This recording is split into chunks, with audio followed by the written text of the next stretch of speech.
Salut tout le monde, c'est Nazou. Je vous retrouve aujourd'hui pour une vidéo carterie parce que j'ai l'anniversaire de mes deux petits-neveux ce mois-ci et je me suis servi de cette petite planche de tampon petit monstre anniversaire trop mignonne que j'ai eu sur AliExpress pour essayer de leur faire des petites cartes qui j'espère leur plairont. Voilà, là je vous présente la première qui a été faite pour le plus grand avec un petit vaisseau qui bouge et je vais en réaliser une seconde.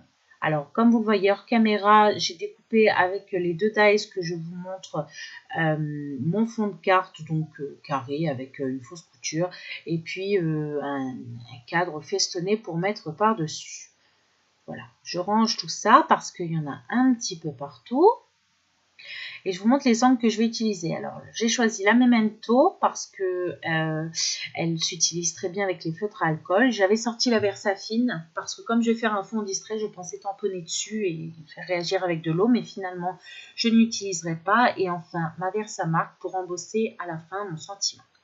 J'utilise ma presse de tamponnage que je me suis fabriquée maison. Et puis, je place tous mes petits tampons correctement à l'envers pour pouvoir les imprimer à la Memento. Donc voilà, j'ai oublié la petite étoile filante et finalement je m'en servirai même pas, mais bon, c'est pas grave.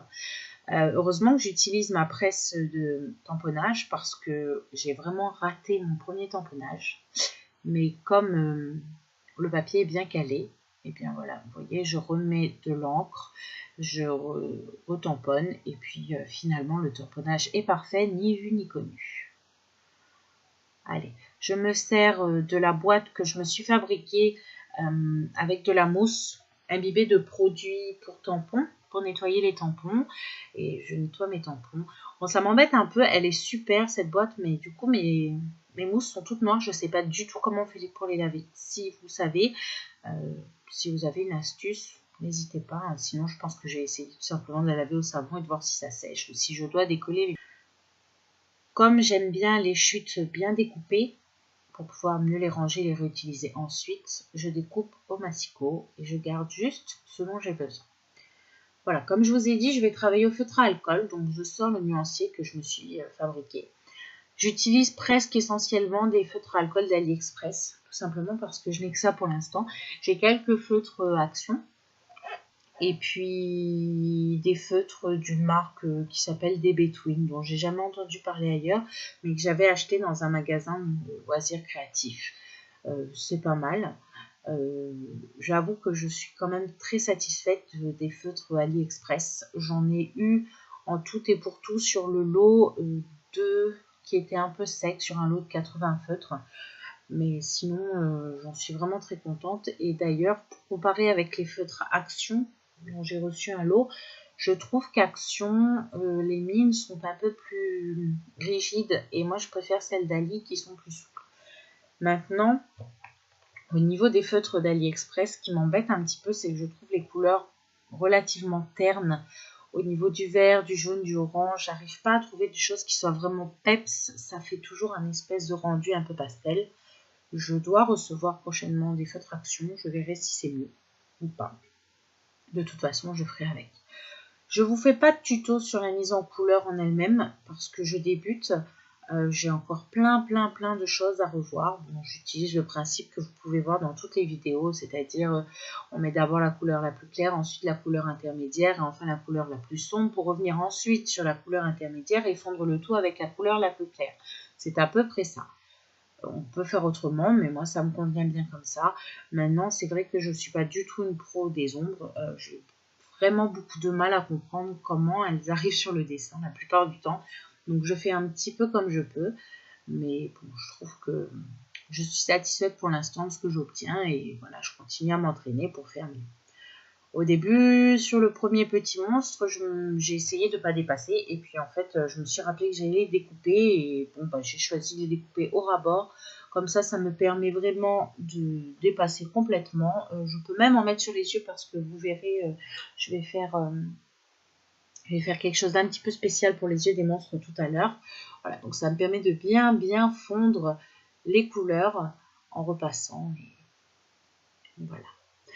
Je suis désolée pour le cadrage, je sais qu'il n'est pas top. En fait, je ne m'étais pas vraiment rendu compte. C'est la première fois que je filme une mise en couleur. Donc la prochaine fois, j'essaierai peut-être de zoomer un petit peu plus et puis de centrer un peu l'image.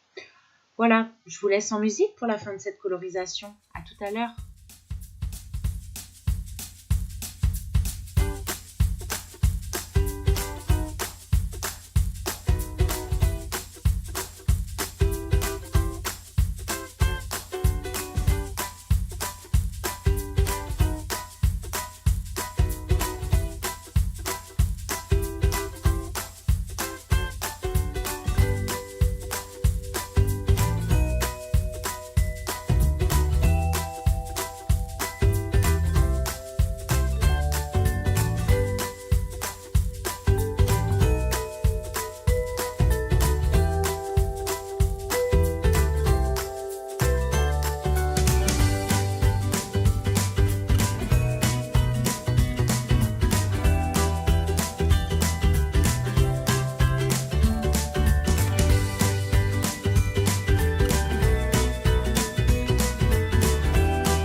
Et voilà, mes petits monstres sont colorisés.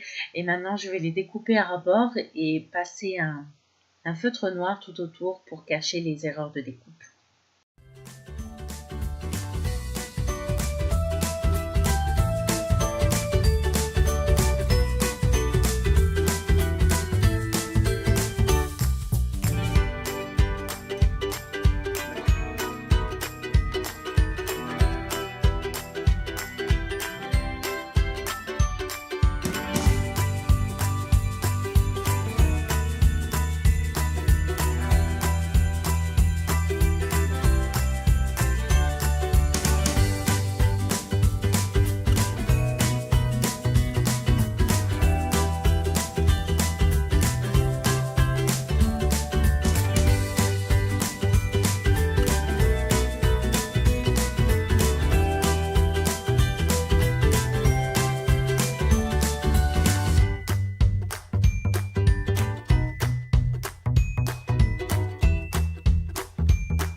Voilà, alors maintenant avec mon scalpel, je viens retirer les tout petits morceaux que j'ai eu du mal à découper avec mon ciseau. Et il faut dire que je suis vraiment pas douée pour ça, mes ciseaux sont un peu gros. Et en général, j'ai une chance sur deux de me blesser avec les scalpels, mais bon, ça va, cette fois-ci, ça s'est bien passé.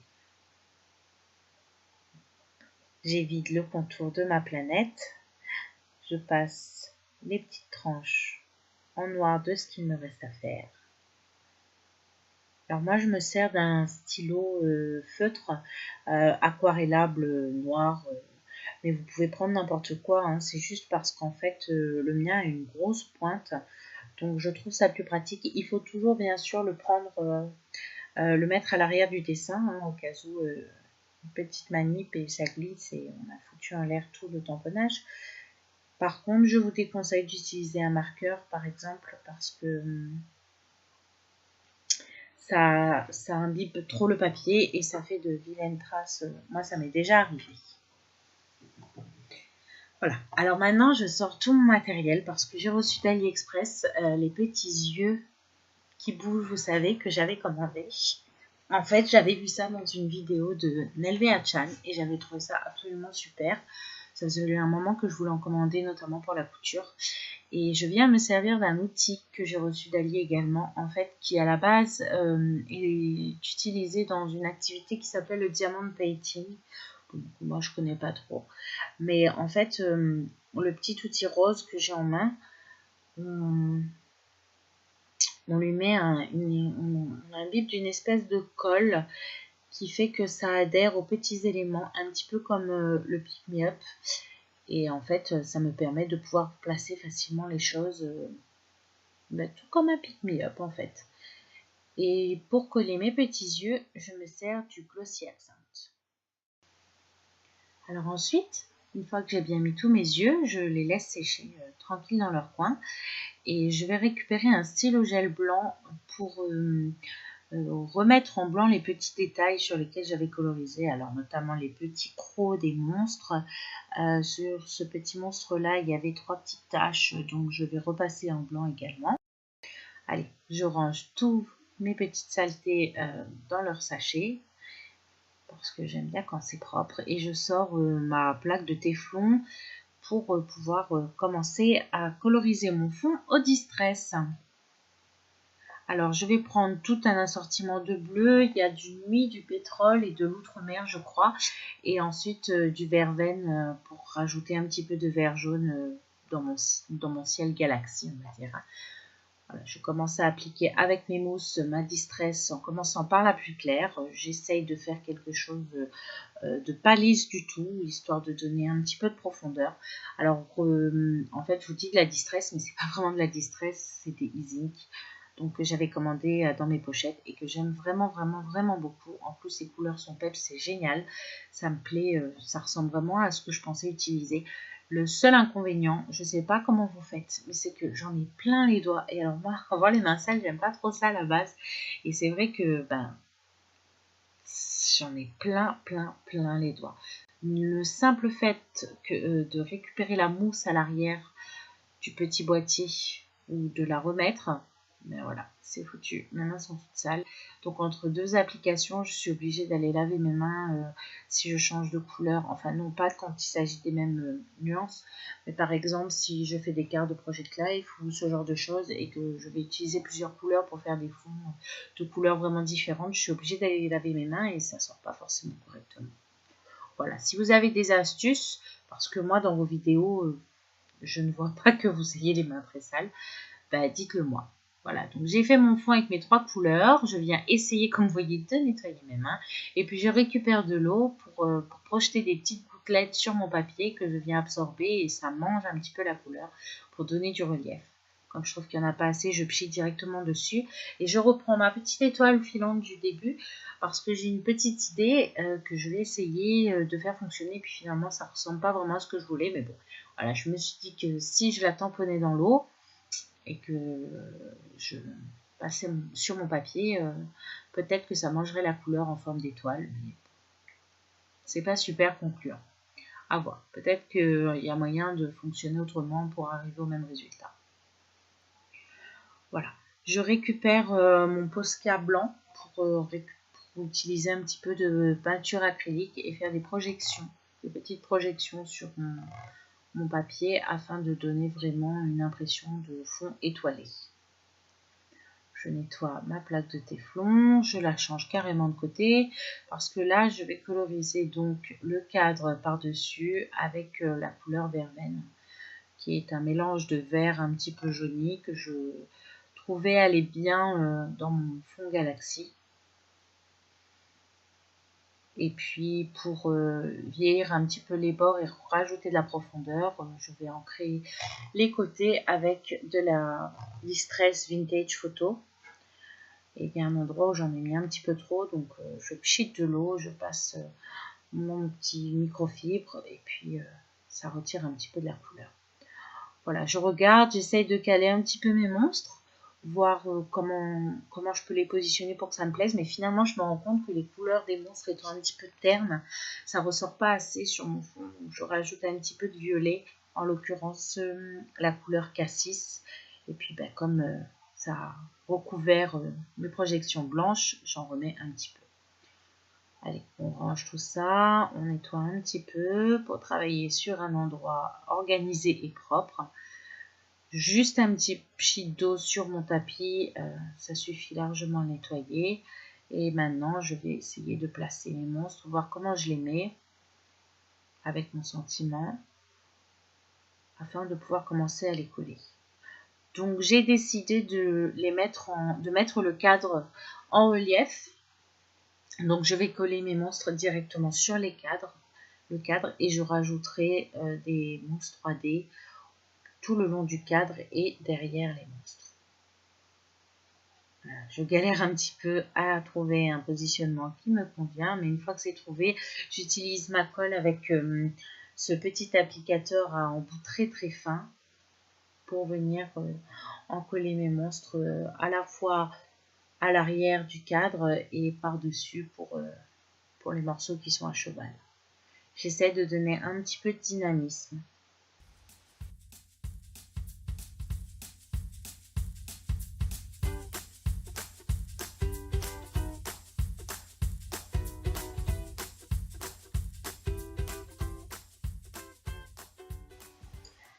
Et voilà, mes petits personnages sont terminés et placés correctement. Voilà, une dernière petite planète.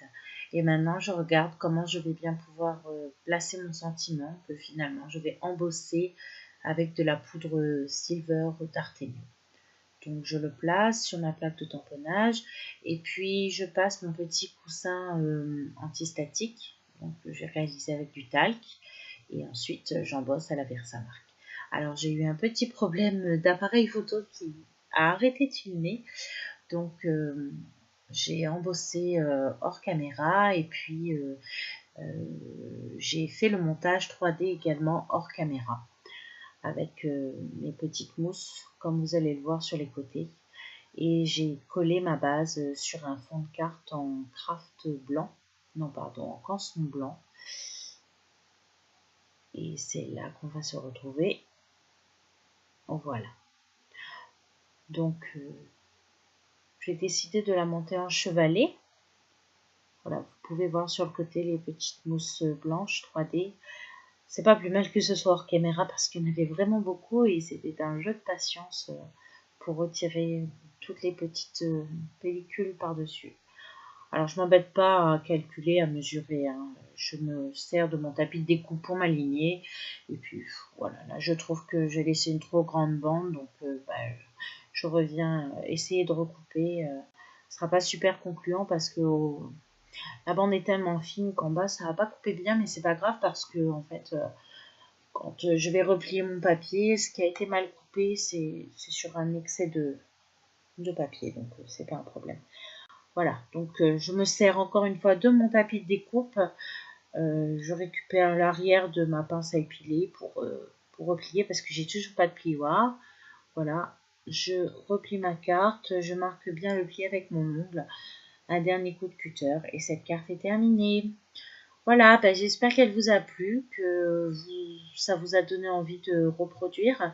Alors, hors caméra, j'ai rajouté du Glossy Accent et du Wink of Stella sur les petits monstres et sur les planètes. Donc, je vous laisse avec quelques petites photos de cette carte et de sa petite copine que je vais envoyer d'ici la fin de la semaine pour mes petits-neveux et j'espère qu'elle leur plaira. Quant à moi, je vous dis à bientôt et je vous retrouve bientôt pour une nouvelle vidéo. Salut!